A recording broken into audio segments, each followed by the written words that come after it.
Hello, hello. Welcome to another class, another edition of Social Psych from my bedroom. Hi to all of you in the live stream.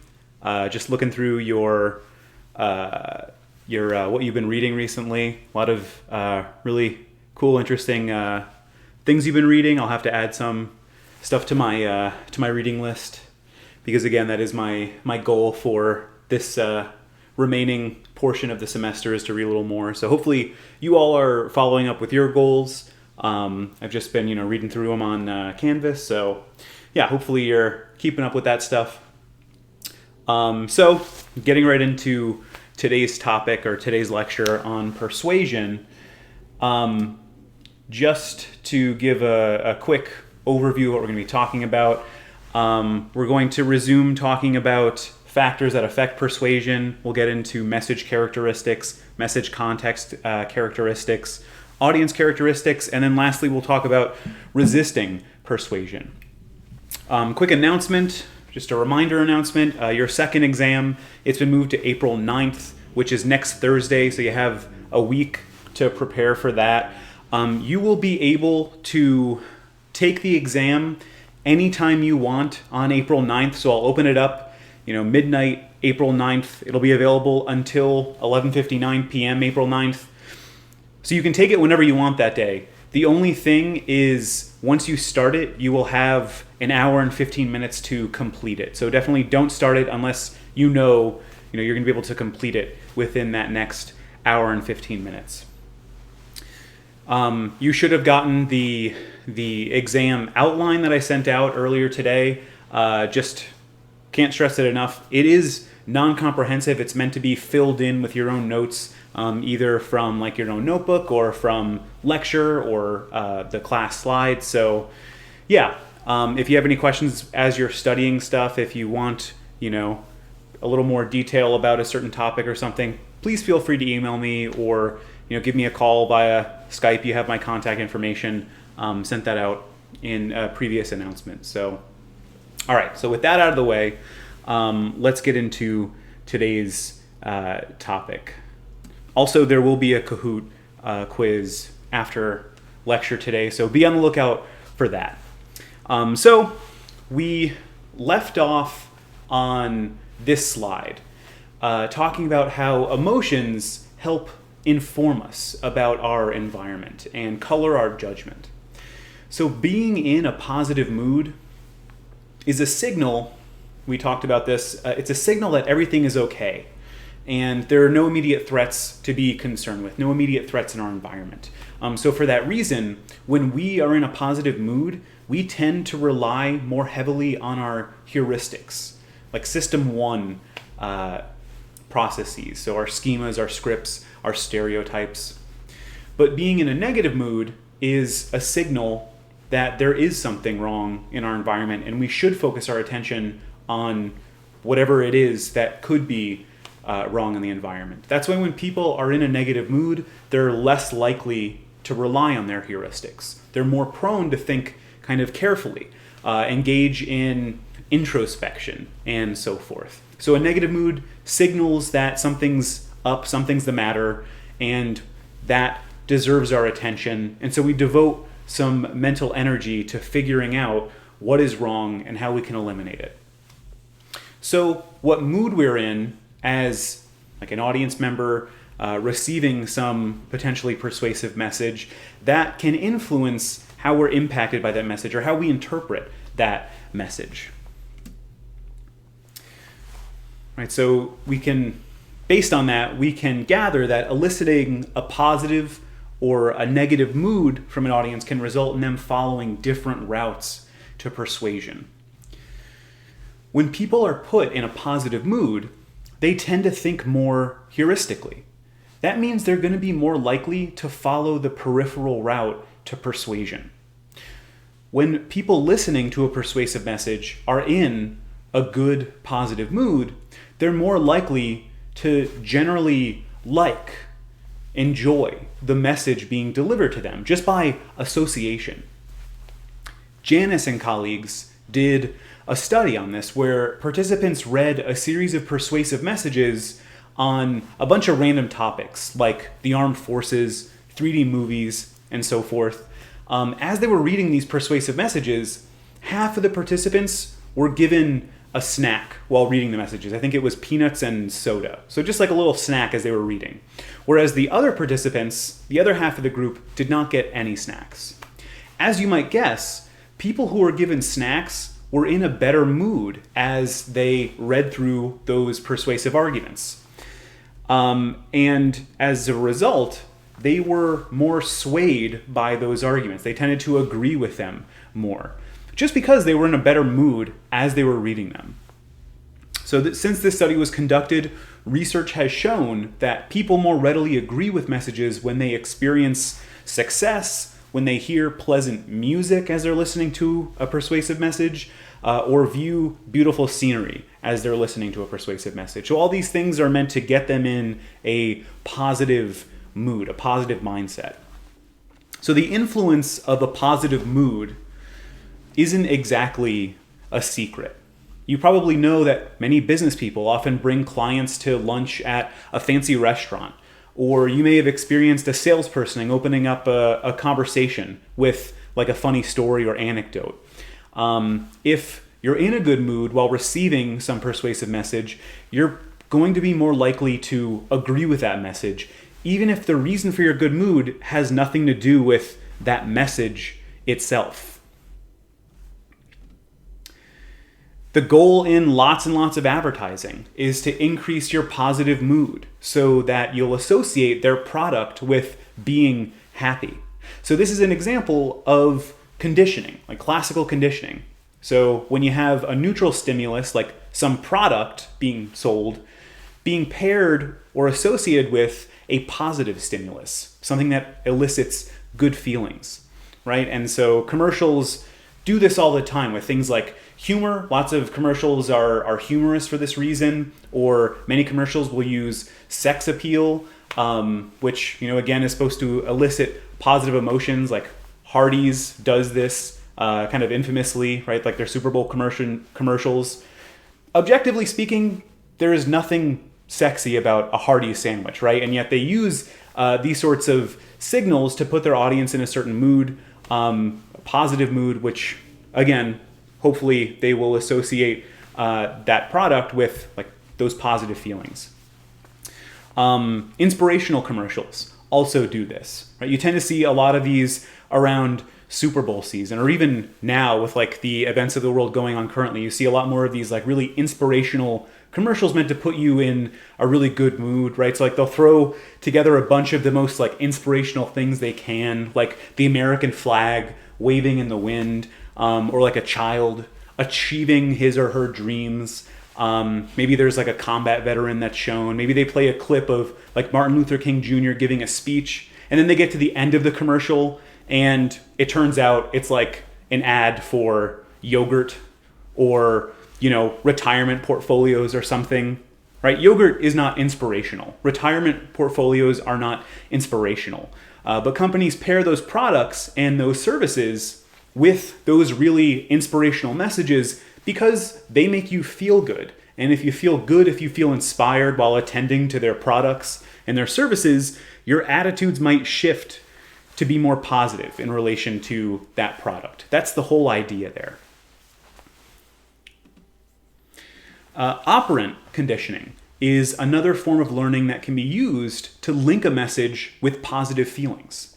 In this type of learning, people engage in some behavior, and if a reward follows after they engage in that behavior, what that means is they're going to be more likely to engage in that behavior again, right? So that person, they engage in some behavior, they're rewarded for it. That makes it more likely that they're going to do that behavior again in the future. Some kind of recent examples of this, if you think about Tom's Shoes, like this is a shoe company where kind of famously their whole thing is for every pair of shoes you buy from them, Tom's Shoes will donate a pair to children in need. So the assumption here is that by buying the product, you're going to feel better about yourself because you're doing something good, right? They're going to donate something as a direct result from you buying their product. That makes you feel good. That reinforces that behavior. Maybe you're more likely to buy shoes from Tom's in the future. So that's operant conditioning.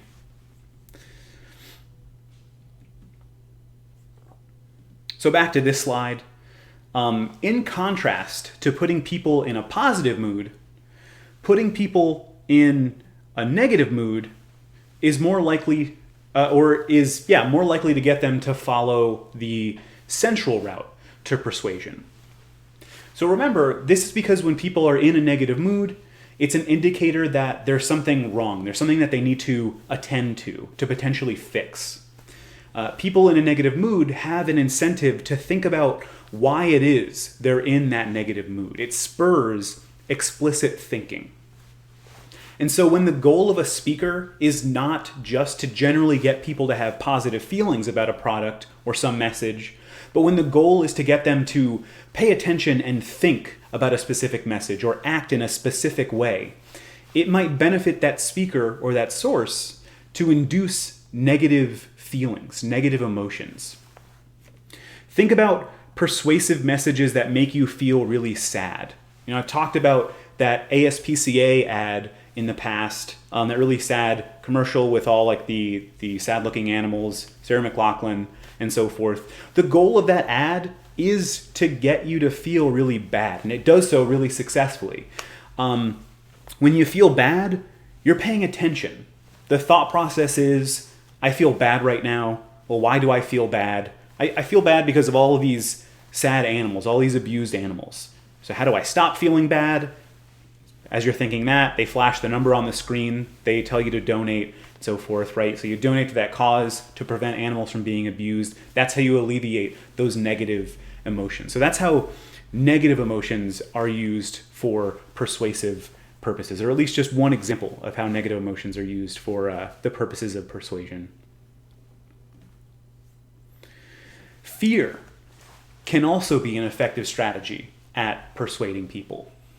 For example, one study found that middle-aged women were more likely to get a mammogram after watching an ad if that ad used fear. So if that ad emphasized how not getting a mammogram could potentially result in death, compared to if that ad did not use fear. So an ad that just framed mammograms as promoting health.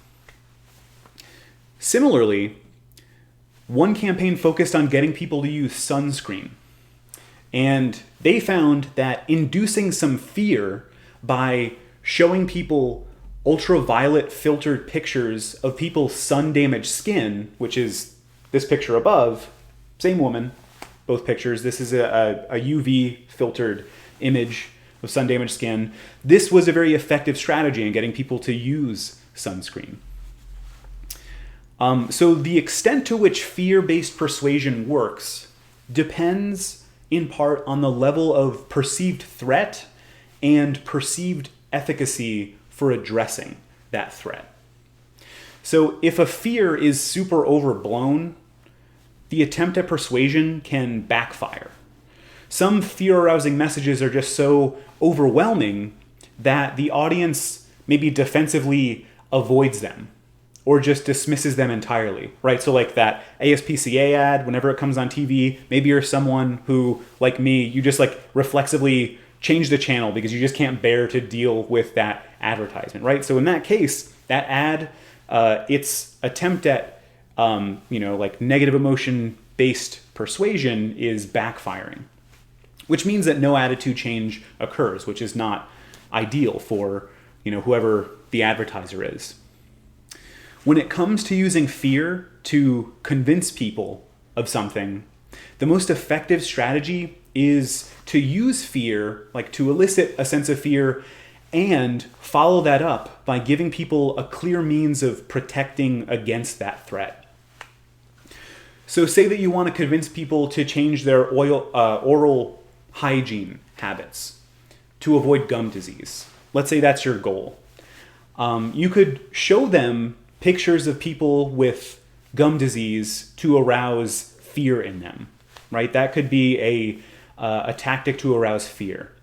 That'll catch their attention, but that alone won't get them to brush and floss more, right? Just kind of scaring them with a picture of, horrific gum disease, that's not going to get them to engage in those behaviors in and of itself.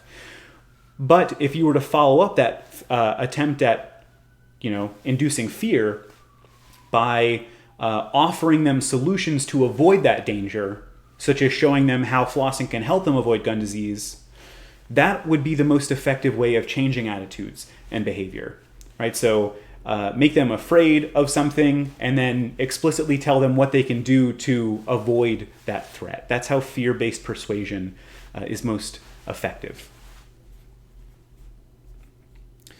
So those are some characteristics of the message itself. Next, let's talk about some context factors. So it's not just the message itself that's important. The context in which a message is delivered also matters. For instance, consider the foot in the door technique, or the foot in the door effect. People tend to be more willing to agree to some moderate request after they first agreed to a smaller request. Right, so like the whole idea here, this comes from like a sales tactic. The name of it comes from like a sales technique. You can convince someone to let you inside of their house as a salesman once you just get your foot in the door, so to speak. So how does this work? Well, the compliance to that initial small request shifts our attitude toward being more consistent with the subsequent larger request. So if you agree to, let a door-to-door salesperson into your home, you may infer you have some interest in hearing about his or her product, and that makes you more likely to give that product a try. Right? So you get someone to agree with a small request, and that makes it more likely that they will then in the future agree to some moderate request.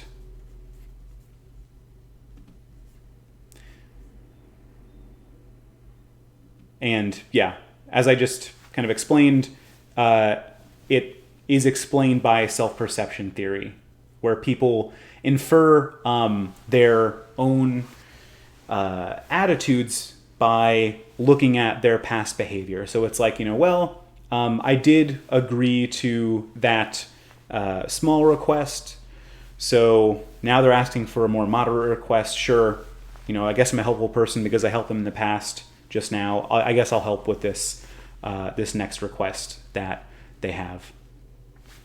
Let's give an example of this. So this is a study done by Berger and Caldwell. So they did a study in which they tested this technique, the foot in the door technique, to see if it persuaded people to volunteer at a homeless shelter. So they had two groups. They approached undergraduate students, and in the control condition, what they did was they just approached those students and they just asked them if they would be willing to volunteer some time at a homeless shelter. Just yes or no, would you be willing to do this? Showed them a clipboard with a sign-up sheet on it. In this control condition, where they're just straight up asking for this moderately sized request, 32.4% of those people who they approached agreed to volunteer and signed up. So about a third of participants. But then they approached a different group of students, right? Still undergraduate students, but they approached them in a slightly different way. First, they approached these students and asked for a small request. So they just asked these students to sign a petition against, homelessness or in support of the homeless population. Very small thing to do, just writing your name down, right, on a clipboard. That was the request that they asked first. But then the researchers followed up this request with this moderate request next. They asked those people if they would be willing to volunteer at a homeless shelter. In this case, 51.4% of those people agreed to volunteer. So now we have a little bit over half of people agreeing to volunteer. The only difference here was that they agreed to sign that petition first. They agreed to that smaller request. That made it more likely that they were going to agree with that larger request. So that's the foot in the door effect in action.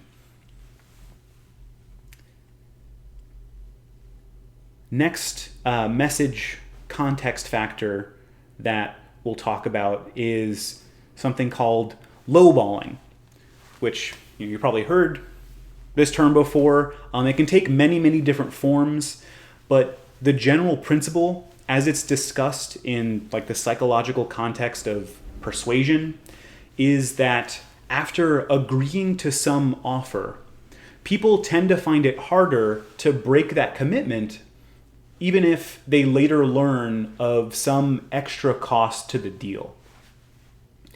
So consider this technique in the context of trying to sell someone a used car or a new car. The strategy is to offer the customer what seems like a great deal and get them to commit to the idea of buying that particular new car. And then only after the customer is already like mentally committed to the deal, like they've already agreed to buy the car, then the salesperson mentions like, oh, you know what, there was an error in our calculations, or there was a miscommunication with my manager, and it turns out the price of the car is somewhat higher than what we originally discussed. So although the customer might not have signed anything at that point, if that was the initial quote, that person now finds it harder to say no to that new, like updated price. That's the whole idea behind lowballing.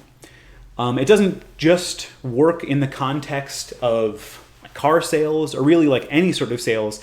You could do this in like a non-sales environment as well. So Cialdini and colleagues called participants and recruited them to take part in a psychology experiment.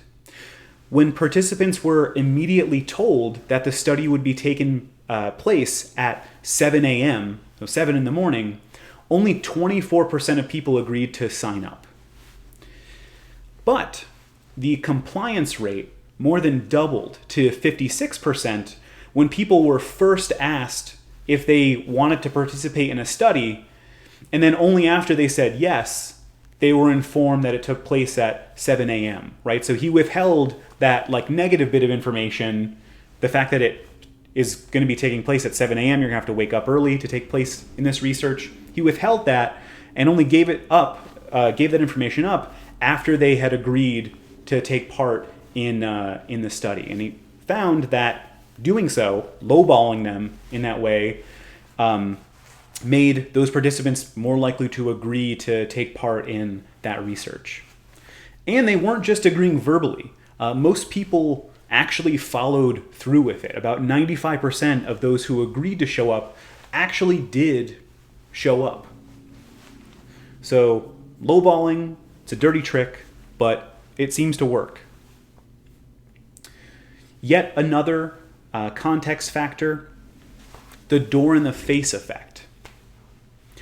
So this is the idea that people are more likely to comply with a moderate request after they first have been presented with and refused to agree to a much larger request. This name, like the foot in the door effect, it draws on the nature of door-to-door sales, in which making a really unreasonable request initially might at first get the door slammed in your face as a salesperson. But it might also open the person to considering like a compromise offer or something, more reasonable. So for example, say you want a raise, so you approach your boss, your supervisor, and you ask for a really big boost in your salary. Say, you say, hey, I want a raise of $10,000 more per year. And they tell you, absolutely not, we can't do that. That's way too big of a raise. And then maybe you follow that up and you say, okay, well, in that case, how about just 1,000 more per year? They might be willing to give that request serious consideration. This may be motivated by reciprocity, or this idea of reciprocity. So when someone asks a favor of us and we tell them no, and we've all been in that position before. Someone asks a favor of us, we have to refuse for whatever reason. It feels a little bit bad to say no, doesn't it? Like, it feels as though we're doing that person a disservice by refusing them. It hurts a little bit to tell someone no. You feel a little bad for them. When the person approached, or the person being approached with a request views that smaller compromise offer as a concession, that person can then become motivated to reciprocate and do his or her part to maintain good faith in that exchange, that social exchange. So this then can lead that person to be more likely to accept that compromise offer, that smaller follow-up request. So to put it simply, it's as if the person making the requests is like doing you a favor by offering you that compromise, by offering you that smaller request. Like, hey, here, okay, you couldn't handle that first request, maybe here's something that's a little bit more manageable for you. So to demonstrate this in study form, Cialdini and colleagues approached students around a campus. So again, we're using undergraduate students. And the researchers asked them if they'd be interested in volunteering their time on an upcoming Saturday, chaperoning a group of juvenile delinquents on a trip to the zoo. And, right, like no financial incentive or anything. 83% of participants, or 83% of people who were approached refused. So only 17% agreed to volunteer, to chaperone juvenile delinquents for a weekend. Right, and that's like not a small request. That's a moderately sized request to agree to do something, to give up your weekend chaperoning people, right? So it makes sense why a very small percentage of people agreed to volunteer. But this was the control condition.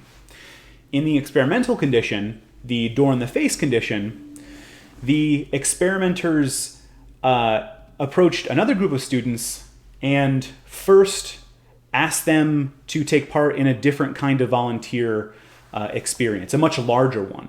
So they asked them to counsel juvenile delinquents over the course of a semester, which is a really big request, right? So you're not just donating your entire a weekend, you're donating like half of the year to this cause.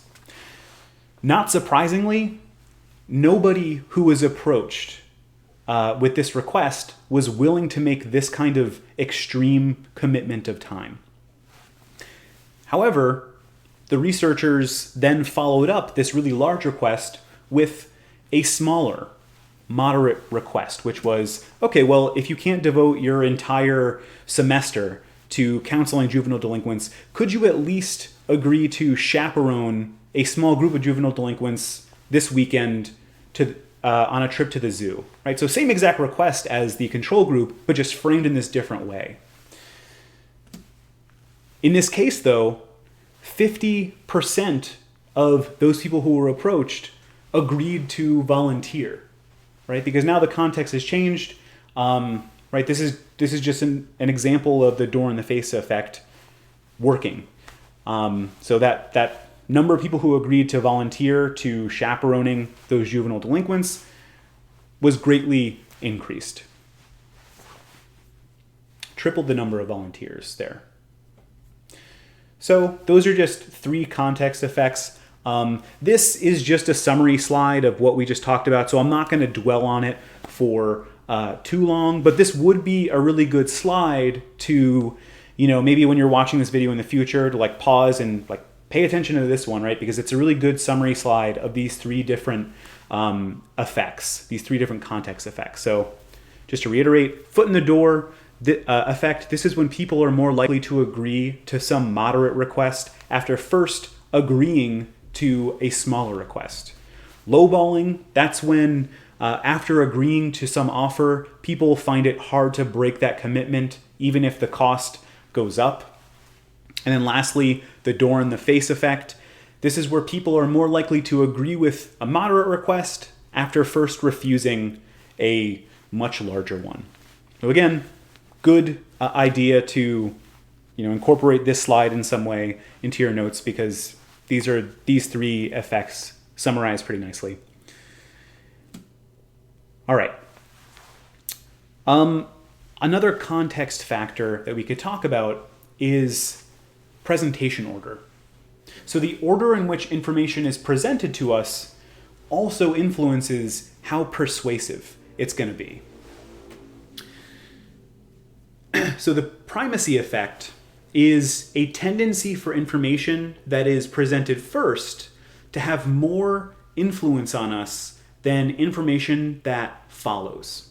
So for example, Solomon Asch, who you should recognize that name, he was the one who did that conformity experiment with the different line lengths.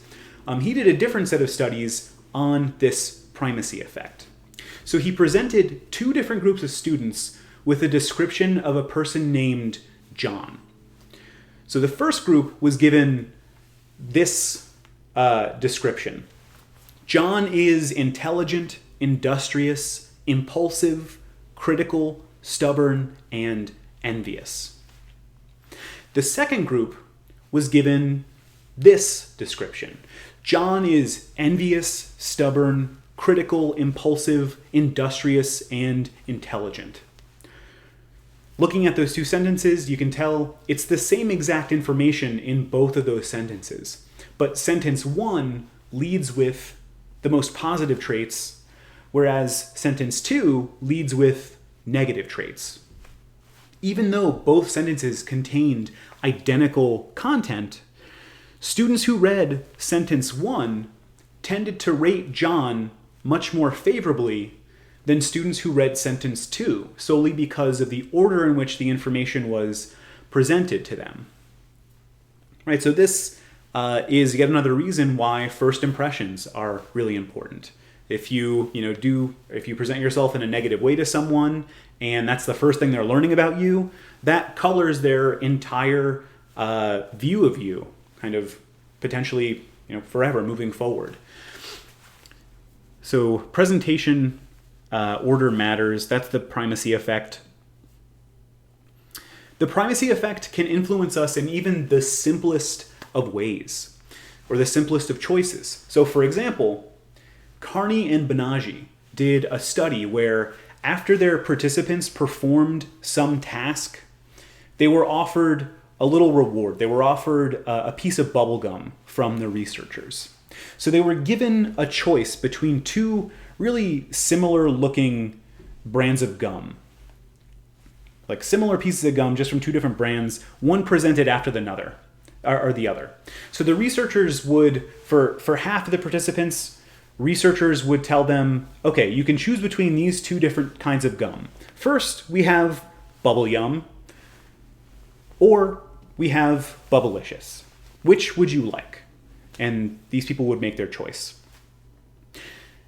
For the other half of the participants, though, researchers would switch up the order of these two options. So they would tell these people, okay, so first we have Bubblicious for you, or you could have Bubble Yum. Which one do you choose? Regardless of which brand of gum was presented first, participants tended to choose the first one shown to them, just because it was the first one they saw. That's the primacy effect in action. And there's the little stat. 61% of people chose the first gum presented, regardless of which brand it was.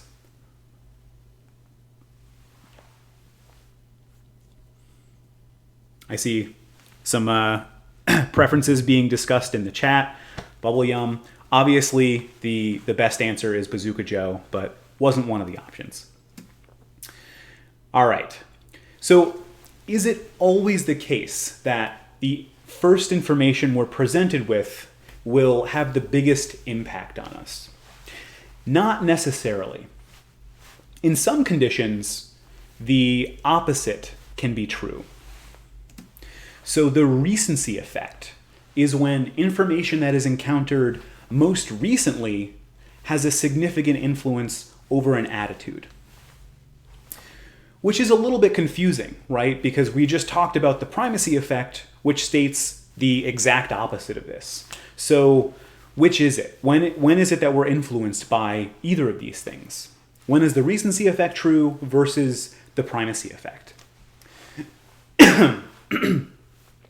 As it turns out, the recency effect is less common than the primacy effect.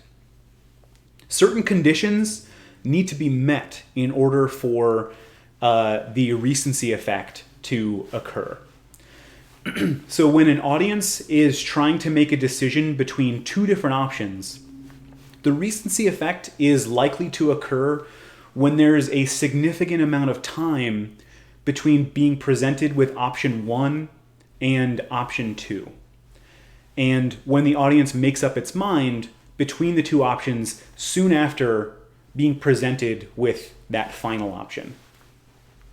So I'll give you an example of this just to have it make a little bit more sense. So for example, let's say that we have a team of hiring managers and they're trying to decide who they want to hire for some open position at their company. And they have two different applicants for this job that they're interviewing. And both of these applicants are essentially evenly matched. They have the same level of education, the same level of experience, and so forth. Either of these people would be an acceptable fit for the job. So at this point, who gets hired may just be a matter of who does their job interview first. So let's set up two different scenarios here. In the first scenario, both job applicants, they interview on the same day. Applicant 1 goes first, followed by applicant number 2. And then some time passes, right? Maybe a few days go by, and a few days later, the hiring managers meet to deliberate their choices. In this instance, the primacy effect is likely to occur. So the two applicants interviewed back to back. That first interview was still fresh in those hiring managers' minds when they were listening to the second interviewee, when they were interviewing that second person. So information about the first applicant was likely interfering with the new information about that second applicant. That means that they're more likely to remember more about that first applicant a few days later. And so for that reason, just because they were able to remember more things about that person, the first applicant is more likely to get the job. Again, that's the primacy effect. But let's say now that the interview schedule was set up a little bit differently. So maybe the first applicant was interviewed on Friday, and then a few days later, on Tuesday, the second applicant was interviewed. So there's a time gap between both of these different interviews. And then, immediately after that second interview on Tuesday, the hiring managers meet to decide who they want to hire. In this case, there's been a decent length of time between interview 1 and interview 2. Interview 1 was likely not that fresh in the hiring managers' minds as they listened to that second job applicant. Under those conditions, the first message does not interfere so much with the audience's ability to learn, that second information from that second interviewee. More important, the second person is actually fresher in their minds, in their memory, when the hiring managers come to make up their mind, right? Because if you recall, they meet to make up their mind immediately after presented with that second interviewee. So in this case, under these conditions, the recency effect is more likely to occur, and that second job applicant is more likely to get hired as a result. So those are kind of just some examples of the conditions under which the primacy effect happens or the recency effect is in effect.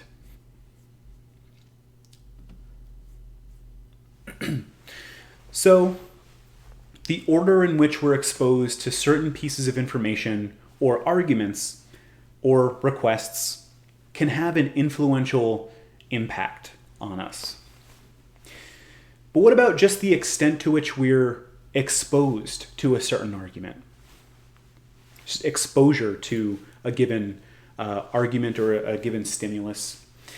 The mere exposure effect is a phenomenon in which being exposed to some neutral stimulus, something you kind of feel neutrally at first about, being exposed to a neutral stimulus repeatedly makes attitudes toward that stimulus more favorable.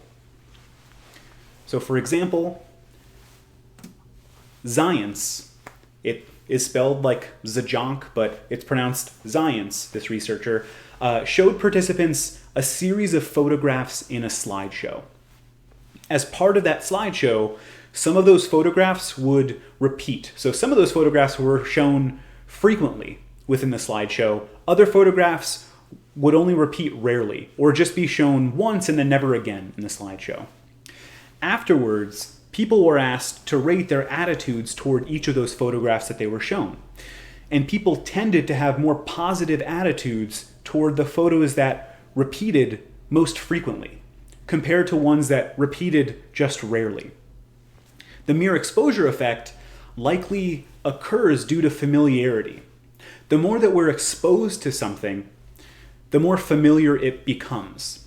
And we naturally tend to like things that are familiar to us. We tend to prefer familiar things to unfamiliar things. So repetition breeds familiarity, and familiarity breeds liking. And this effect can be really influential in many different domains. So think about political advertising. In the US, the political candidate who has more money wins in 91% of races. Winning candidates for Congress outspend their opponents 2-1. So $2.3 million compared to $1.1 million. Think of the benefit of running really big ad campaigns. Advertising exposure helps make an unfamiliar candidate into a familiar one. So one of the keys here, though, to keep in mind is that in order for the mere exposure effect to work, the stimulus or the message or whatever it is that's trying to make an impression needs to start out as a neutral one. It can't be a negative one. So if you're a diehard Republican, it doesn't matter how many Democratic political ads you watch, that stimulus is going to be a negative one to you from the start. The mere exposure effect isn't necessarily going to work here. But if you're an undecided voter and you don't know much about either of the candidates involved in a given race, the one you get more exposure to could very likely be the one you're more likely to vote for. Another thing worth noting is that there is a limit to this. If people get overexposed to a certain ad or to a certain message, they may start developing negative feelings toward that message or that product. You probably know this all too well after seeing the exact same commercial on Hulu or on YouTube videos for the 500th time in a row. It can get really annoying. It can cause negative feelings toward the thing that you're being advertised to. So the mere exposure effect, it definitely can work, but only to a point.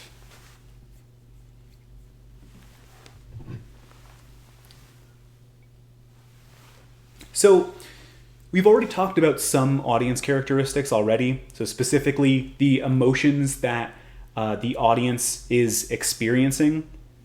Whether they're in a positive or negative mood, that can impact how they interpret and are affected by a message. Let's talk about a few other effects or factors related to the audience and how that can influence whether or not they'll be persuaded by a certain message or to what extent they're going to be persuaded. So there are some individual differences or characteristics that certain people have that make them more or less persuadable than other people. One of these is age. Age is positively correlated with resistance to attitude change. So between the ages of 18 and 25, people are usually in the process of forming their attitudes, kind of like, figuring out the world for themselves. And so they're more likely to be influenced by persuasive messages within that time frame. As they move into their late 20s and beyond, though, their attitudes tend to solidify and become more resistant to change. Right, so there's a stereotype about like older people being really set in their ways that maybe does seem to be based in some reality to a certain extent. Another individual difference related to the audience and their characteristics, self-esteem. So those with low self-esteem are more likely to be influenced by persuasive messages. People with low self-esteem are less confident and view themselves as generally less capable. So as you might expect, they don't really regard their own attitudes very highly. People with very low self-esteem, they don't have a lot of confidence in their own viewpoint, their own attitudes. As a result, they're more likely to give up their current attitudes and go along with some position being advocated in a message directed to them. But people with higher self-esteem, people with really high self-esteem, they generally think fairly highly of themselves. They're more confident in their pre-existing attitudes, and they're therefore less likely to yield to influence. As I've mentioned, when we talked about self-esteem back when we were talking about the self, self-esteem isn't a totally stable concept. You could think of it as a trait. So like some people are generally high or low in self-esteem, but you could also think of it as a state. Your self-esteem rises and falls depending on things that happen to you or different circumstances. Even within a given day, it could fluctuate. Lots of ads are designed to influence your self-esteem in an attempt to get you to change your attitudes, right? So why is it you think that ads for fitness products always seem to feature really attractive, like really ripped spokespeople? Part of it is, as we talked about when we talked about source characteristics, part of it is because attractive sources tend to be more positively influence attitudes than unattractive sources. So that's one factor. But another part of it is that the commercial wants you to make an upward social comparison. When we make upward social comparisons, if you recall, we tend to feel worse about ourselves. Our self-esteem takes a hit.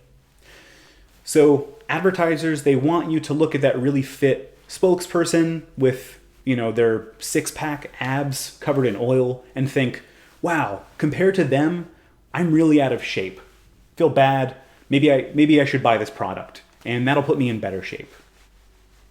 So that's how self-esteem is related to persuasiveness or persuadability. Another characteristic is education or intelligence. Those with more education and those who are of higher intelligence tend to be less likely to be influenced by persuasive messages. Also, those who have a high need for accuracy and those who have a high need for accuracy, they're more likely to take the central route to persuasion. They're more likely to pay attention to the context of the message. And if that message is a valid one, if it's a really strong argument being made, then they're more likely to be persuaded. But they're not going to be as heavily influenced by peripheral cues. They'll be more likely to follow that central route. And that makes sense. If you care deeply about being accurate, like being correct and knowing the truth, you tend to be a lot more likely to follow the central route to persuasion. You'll ignore those peripheral cues. You'll focus mainly on how strong the argument is. If you're someone who instead has a strong need for closure, someone who really wants to make a quick decision about something, likely one that confirms your pre-existing beliefs, you'll probably not waste the time and mental resources, all that energy, on following the central route and really carefully thoughtfully considering the strength of some message, because that takes time, that takes effort. So those are some personal characteristics related to persuadability. So we've talked about the different factors that makes a message, or that make a message, more or less persuasive. Now let's shift gears a little bit and talk about resisting persuasion and resisting attitude change. So maybe you're hearing about all of these persuasive techniques now and you're thinking like they sound kind of manipulative, and maybe the next time you watch a commercial or you get a request from someone where they're using something like the foot in the door technique, or you recognize that they're like actively trying to use the door in the face technique or something, or lowball you, maybe you recognize that and you'll be less likely to be persuaded. In fact, maybe you'll be persuaded to do the opposite of what they want you to do, to not help that person out, or to not give that person money, or to not donate to that cause, or whatever it is. This actually gets at another related theory to persuasion called psychological reactance. So here's the idea behind psychological reactance. People tend to value the ability to think and act freely, to think and do the things that they want to think and do. Sometimes our ability to do those things becomes threatened, or it's perceived to be threatened in some way. In those situations, people experience discomfort and seek to restore their freedom to do those things. In the case of persuasive messages, when people get the sense that someone is actively trying to persuade them to do something, like try to pull one over on them, they may experience reactance and wind up acting against that persuasive technique. They may act or think in the opposite way that the person trying to persuade them intended. So this is essentially what people mean when they talk about reverse psychology. Right? So to give you an example of psychological reactance, let's say that, imagine that you're a young kid again, you're younger, you're at home, you're in front of the TV, you're watching an R-rated movie, maybe like your older cousin left a DVD at your house back when you still had a DVD player at your house. And so you're watching this R-rated movie, and then your mom and dad walks in the room and they say, they get really angry. They say, turn that off right now. You shouldn't be watching that. You're way too young. That's not a movie for you. Is that going to change your attitude toward watching the movie? Probably, but it's not going to make you feel negatively toward the movie, right? You're probably going to want even more to watch that movie. You're going to feel more positively about it, knowing that this is like now suddenly a forbidden fruit, right, that you're not allowed to have. That makes you want it even more. And so, you experience reactance, you have a more positive attitude towards the movie, you're more likely to try to watch that movie. Maybe you wait for your parents to go to bed, you sneak that DVD out again, pop it back in, and, watch that movie. That's psychological reactance. Give you a few more examples of psychological reactance, because this isn't just something that affects children. Adults experience reactance as well. We all do in different areas of our lives. Whenever we strongly value something and feel that that thing is being threatened. So for example, behind me is a map of gun sales in the United States from the year 2000 to the year 2015. And you can see between 2008 and 2015, gun sales saw two major bumps. Once was in 2008 when Barack Obama was elected, and once happened again in 2012 when the shooting at Sandy Hook Elementary School happened, right? So these numbers tend to bump up after widely televised mass shootings as well. And also, by the way, you can see that there was a steady increase in gun sales throughout the Obama presidency. So why might that be? There are a whole lot of different factors at play here, but one of those factors is potentially psychological reactance. So the idea here is that gun owners and people who are interested in gun ownership they may perceive that a Democratic president will try to restrict their access to guns. And they may also feel the same way after mass shootings. So gun control is typically one of the messages surrounding both of those situations. There's lots of talk about gun control in both those situations. People who are interested in guns, though, they likely respond in the opposite way to that by buying more guns, right? Because again, they feel that their freedom is being restricted in some way. This graph doesn't show it, but since Trump was elected, at least like early on, gun sales actually went down and stayed down. They call it the Trump slump of gun sales, up until these very recent events surrounding COVID-19. Now they're up again. So it's this really weird, counterintuitive thing, but purely looking at the numbers, electing liberal politicians, especially those who are pro-gun control, does seem to actually be a good thing for gun manufacturers. I'll allow you to interpret that as you will. More examples of psychological reactance.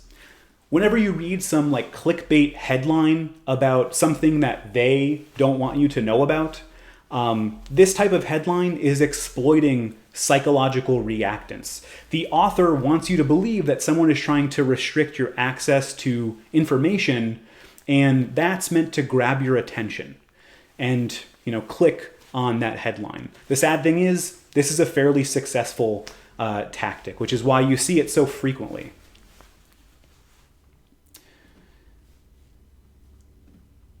Let's see, this is just a study demonstrating psychological reactance. So Cowley and Barron had people rate their attitudes toward a bunch of different brands.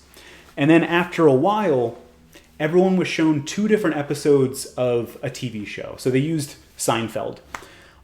Both of these episodes of Seinfeld had product placement in them.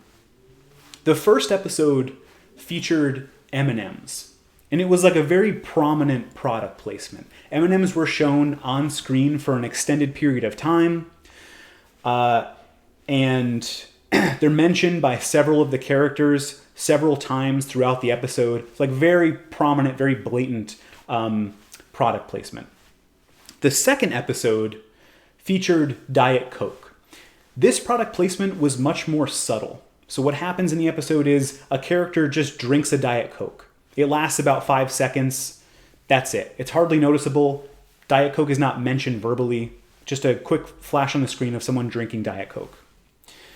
Before watching either of those episodes, every participant watched an advertisement. For some people, the advertisement was of the featured product, so either M&Ms or of Diet Coke. For other people, the ads were totally unrelated to those featured products.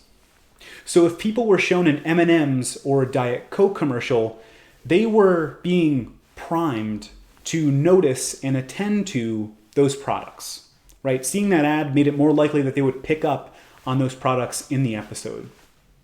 Watching those ads made the product placement just more noticeable to them. So like watching a Diet Coke commercial put Diet Coke somewhere in their minds so that they honed in on it should they see that Diet Coke can within the episode. Like they would really notice it. If people were shown unrelated commercials though, then they were not primed to pay attention to that product placement. So when these people saw the Diet Coke, they were less likely to notice it directly. They were less likely to pay conscious attention to it or give it much mind. So after watching the show, everyone was asked to rate their attitudes toward the 2 featured brands, M&Ms and Diet Coke. According to reactance theory, the more noticeable the product placement is, the less likely it'll work, right? Because if you notice really blatant product placement, you'll recognize it as such and be kind of turned off by that product. People will be less likely to, or more likely to experience psychological reactance in those instances. And that's exactly what happened. People who noticed the prominent product placement or who were primed to be on the lookout for certain products experienced a negative shift in attitudes toward those brands. So when it was really noticeable to them, they felt more negatively about those brands.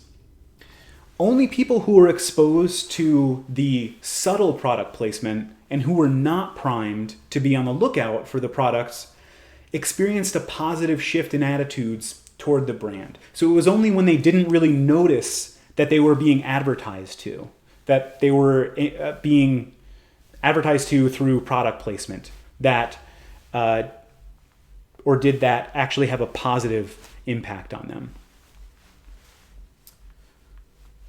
So that's how advertisers kind of avoid psychological reactants.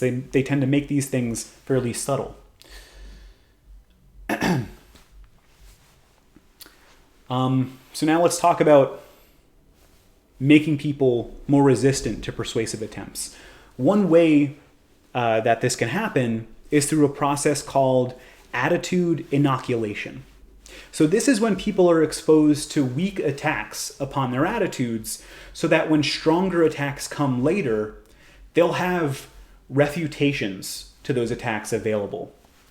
The way that this works is kind of analogous to how a real vaccination or inoculation works. So when you get a vaccine for something like the flu, you're given a small dose of a weakened flu virus. It's so weak that your body is able to easily fend it off. And you form an antibody, or you form antibodies against that virus. So if and when you're exposed to a stronger flu virus, like out in the real world, your body is better prepared to resist against it. Attitude inoculation works similarly.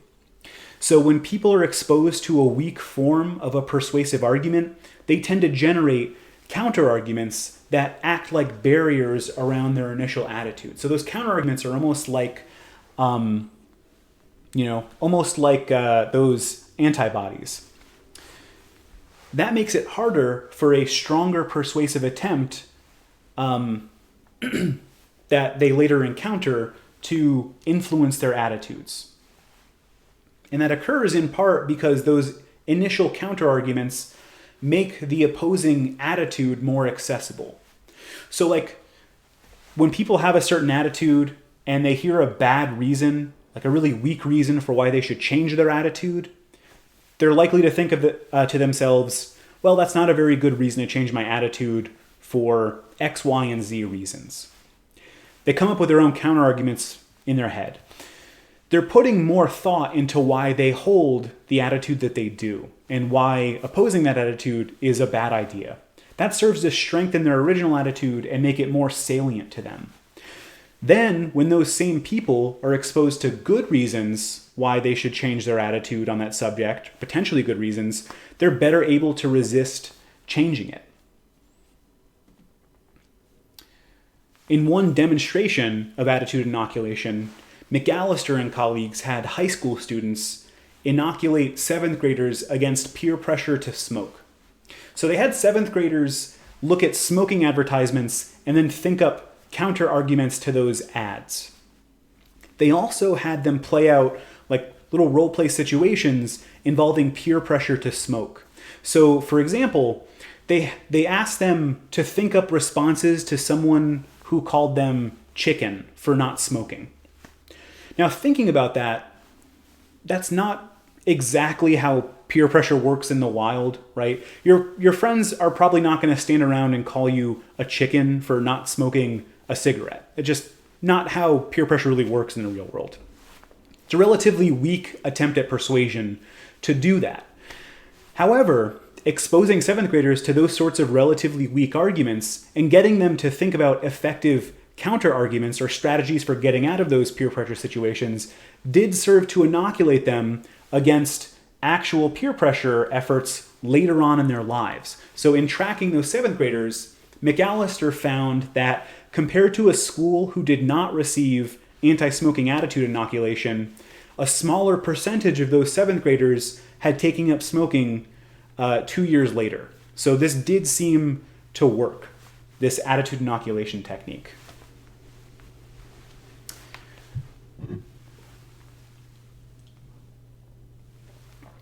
All right, so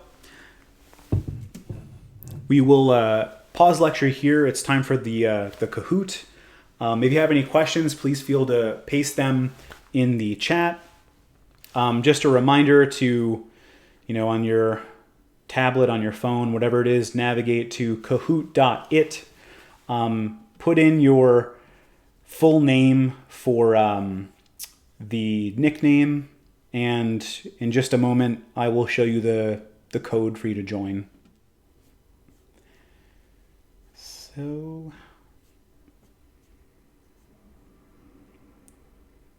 all right. There it is.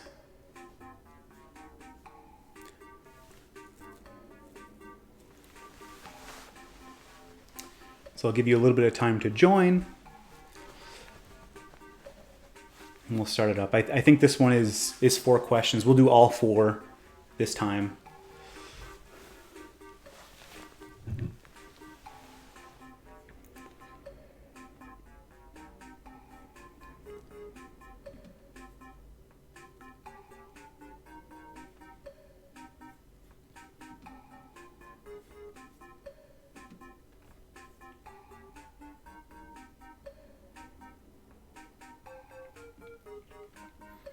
Oh yeah, if you had moved back in the video a little bit to let it buffer, make sure to move forward again.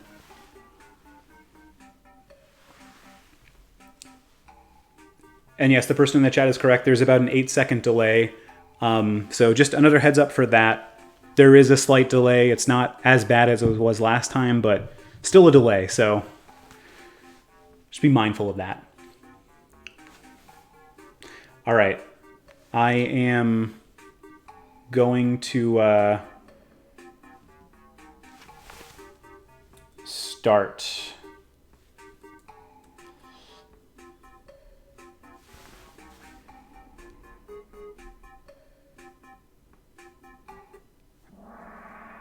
All right, here we go.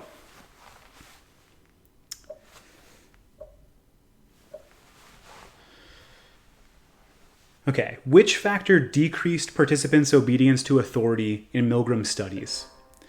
Was it increasing psychological distance from the experimenter, the person giving commands? Was it increasing psychological distance from the learner, the person receiving shocks? Or was it strong belief in the legitimacy of the researcher's authority? Or was it participants' gender?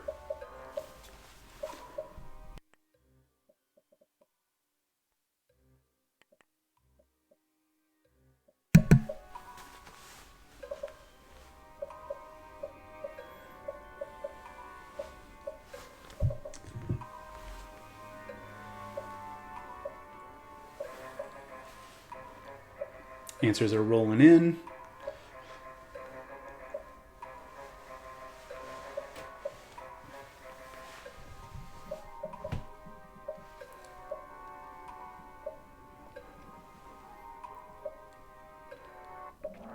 All right.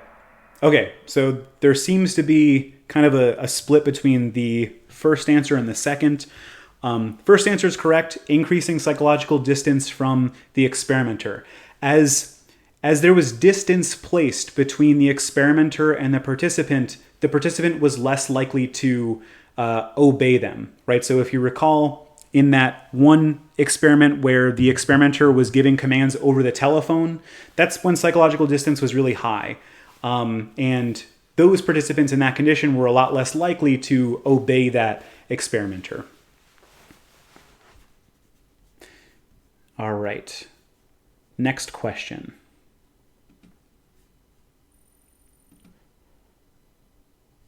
Okay.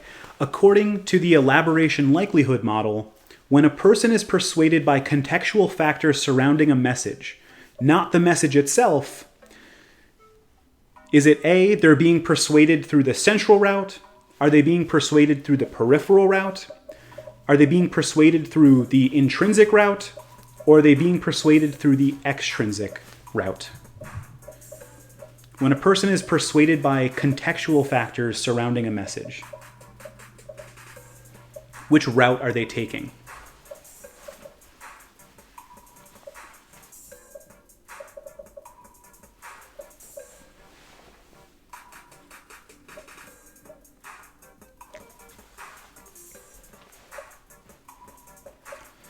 Get out of your way.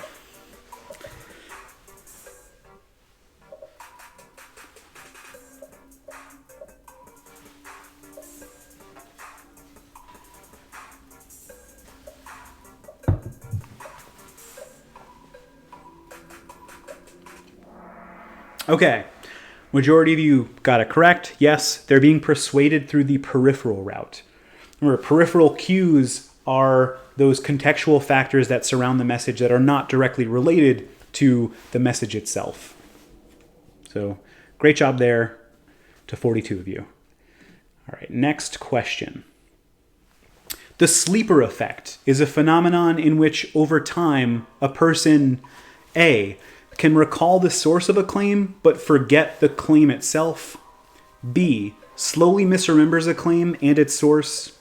C, remembers a piece of information but forgets the source from which they heard it. Or D, has false information planted in their memories.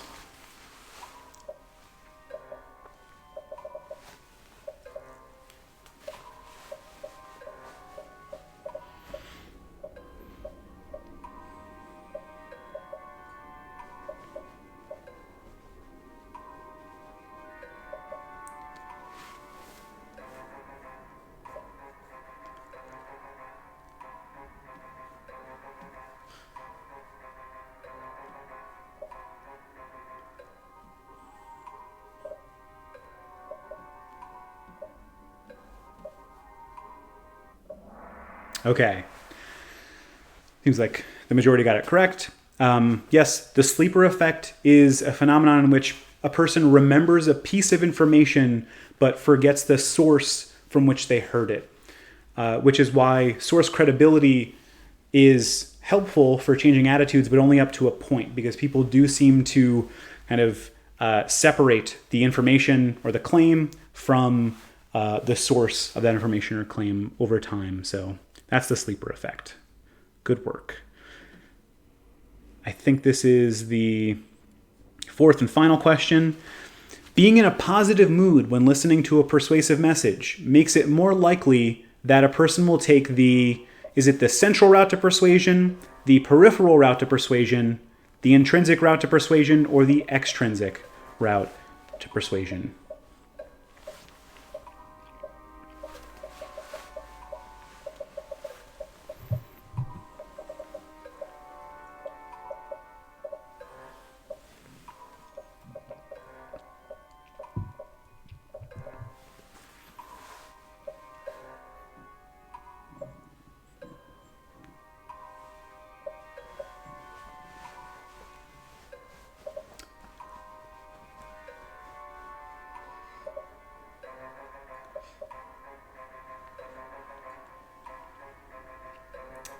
Almost out of time. All right. Okay. It is the peripheral route to persuasion. When people are in a positive mood, it kind of puts them at ease. It lets them know that there's nothing that they need to attend to in their environment. They're more likely to rely on like heuristical thinking, be more influenced by like different associations with things. They're more They're more likely to take the peripheral route than the central route. I will say intrinsic route to persuasion and extrinsic route to persuasion, those things don't exist. Those were just options I made up. So that's just a tip for everyone for the exam when you see those things. Either the central route or peripheral route, that's what the decision should have been between. All right. That was it. So congrats to those people up there, whoever you may be. Yeah, so that's it. If you have any questions for me, congrats to Aria Picos. Yeah, if you have any questions for me, please feel free to email me or post them in the chat. Yeah, I'll be around. So thank you again for tuning in, and I hope you have a great rest of your day.